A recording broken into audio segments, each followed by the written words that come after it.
Elizabeth Báthory, or Elizabeth Báthory in her native Hungarian, is a name that still sends a shiver down the spine. Feared, reviled, and often compared to vampires, she's been called one of the most prolific female serial killers in history. Her legend has inspired countless horror stories. Born on August 7, 1560, in Nyírbátor, Hungary, into one of the most powerful noble families of the time. The Báthorys owned vast lands across Hungary and Transylvania and were connected to royalty, including Stephen Báthory, who later became King of Poland. This was not just a prestigious name. It carried real political weight and made the family both influential and dangerous. The Hungary of Elizabeth's childhood was fractured. The Battle of Mohács had devastated the country, dividing it between the Ottoman Empire, the Habsburg monarchy, and the semi-independent Principality of Transylvania. For noble families like the Báthorys, survival meant navigating a treacherous landscape of alliances, betrayals, and war.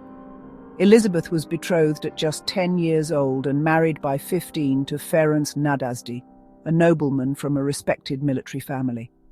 But Elizabeth didn't take her husband's name, he took hers. That's how powerful the Báthory name was.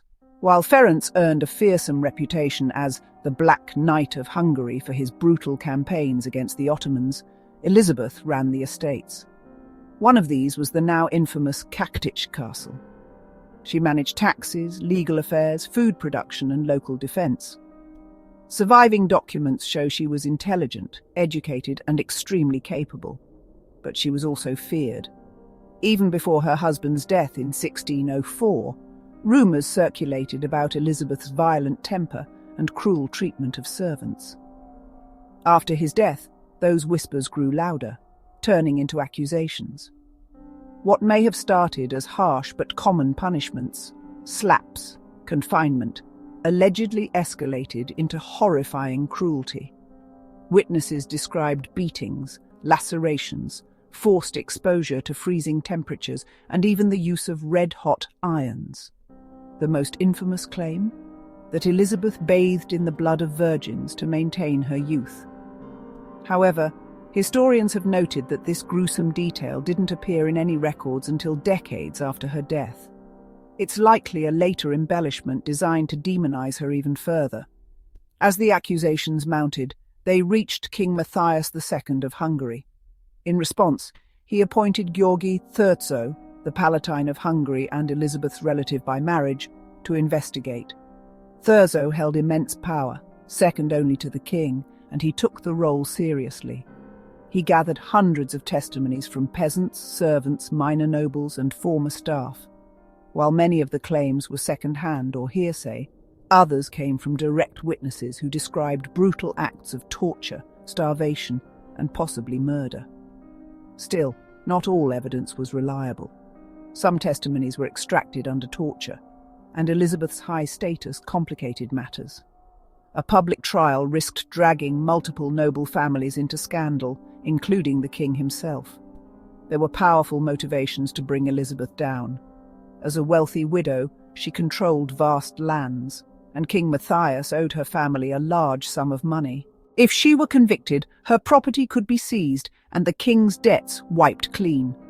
It's also likely that once the investigation became public knowledge, anyone with a personal vendetta or hope of a reward came forward to accuse her. And yet, many of the claims shared disturbing similarities, pointing to patterns of violence that were difficult to ignore.